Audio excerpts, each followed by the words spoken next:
Hey guys, this is Miriam at High Life Auto. I am out doing a video test drive on my 2005 Lincoln Aviator. Now if you guys follow me at all, like this vehicle has been in the shop since October 23rd. And it's not because they've been working on it, but it's because they haven't been working on it. So I dropped it off for an appointment and then they just never got it in and never got it in, never got it in. So finally they got it in and they got it fixed and I'm out driving it. So here we go, we're gonna do this. If you've never been on my video test drives before, the way it works is I drive the vehicle on video, I tell you what I see, hear, think, smell, and feel to give you the best indication of being in the driver's seat without actually being in the driver's seat. I'm not a mechanic and this is not meant to be a 182-point inspection, rather this is meant to be a sneak peek into how the vehicle drives and any potential issues I notice as we're going along. So we'll take a look around the vehicle, we'll take a look under the hood, and then we'll go for a drive.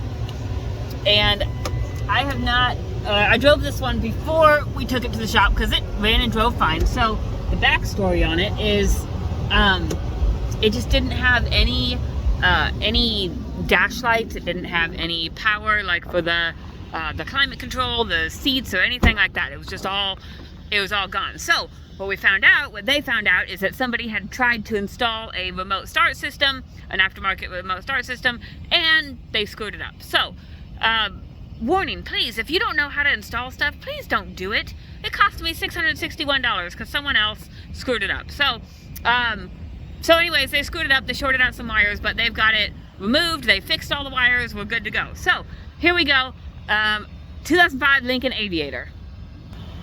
All right, it's pretty black, it's got a good body. I don't really see any rust on this side, no dents or dings or anything like that. Tires are probably 35%. They got snow in them, so it's a little bit hard to tell. But the body looks like it's in really good condition.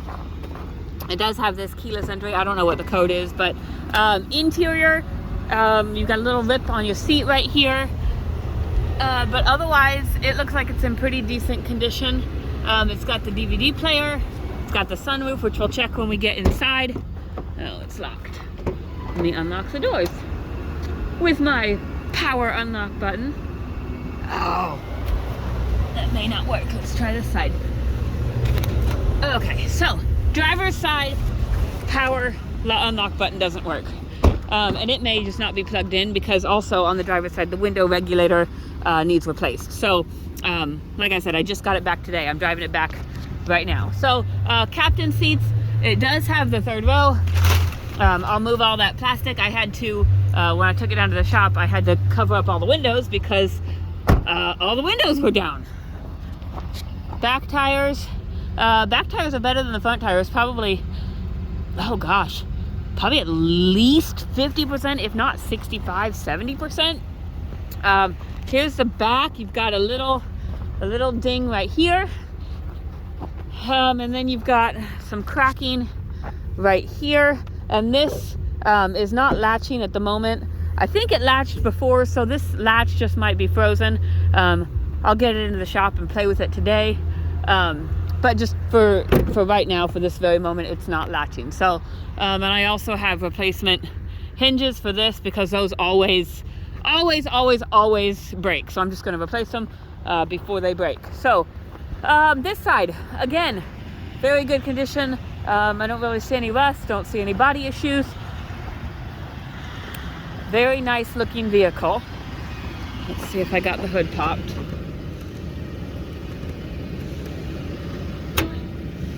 My fingers don't work very well in this weather either. All right, I'm gonna put the phone down for just a minute while I lift this up. Okay, well, you can't really see much because it's all underneath the thing, but you can hear it. Sounds pretty good. Okay. Oh, my hands are frozen. So we're gonna get inside the car and we're gonna do the inside stuff now. Oh, okay. Okay, so radio works. I've got the heat on, it works. And all of this before, none of this stuff worked. It was just, had no power. I know the power seats work now. I've used those. Ooh, look, I got heated seats and air conditioned seats. So I'll check and see if that works. I don't know if I'll be able to feel it through my coveralls, but I'll see if it works. So this, so the lock button works, but the unlock button just doesn't work. So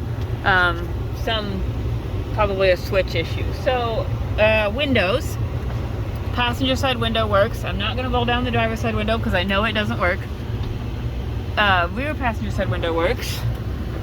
Rear driver's side window works. And the driver's side window, they said, needs a regulator. So there's that. Let's see, the sunroof, it works.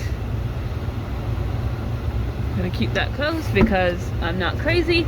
You have the rear heat and air here, so your back seat can control the temperature they want it at. And let's see, up here we've got a brake light, an ABS light, a traction control light. Those both just came on, like they weren't on when I got out of the car. The brake light was on, but again, I'll check that when I get this into the shop today. But the ABS light and the traction control light were not on, so we'll see what that does. There should be an info button here. Let's see. But we've got 128,000 miles on here. Got 52 miles to empty. Gas, or the oil change, is still current. It's due at 131,064. So, and it was due in October, but this has been sitting in the shop since October. So they must have just changed the oil right before they traded it in, and then traded it in, and then it's been sitting ever since. So now we're gonna go take it for a drive. And I remember driving this one before because we could drive it before, we just couldn't see anything. There was no dash, we couldn't see, but we could drive it. And so I know it drives well.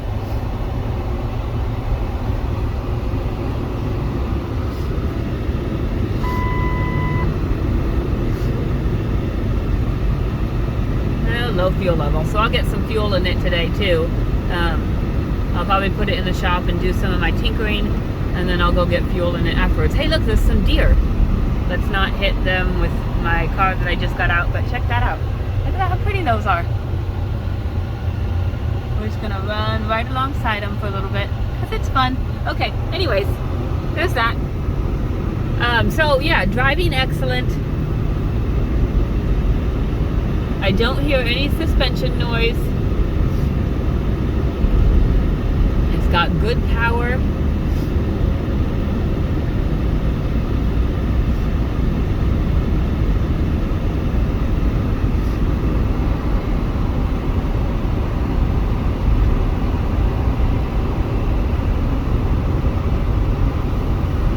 I'm going to check our turn signals.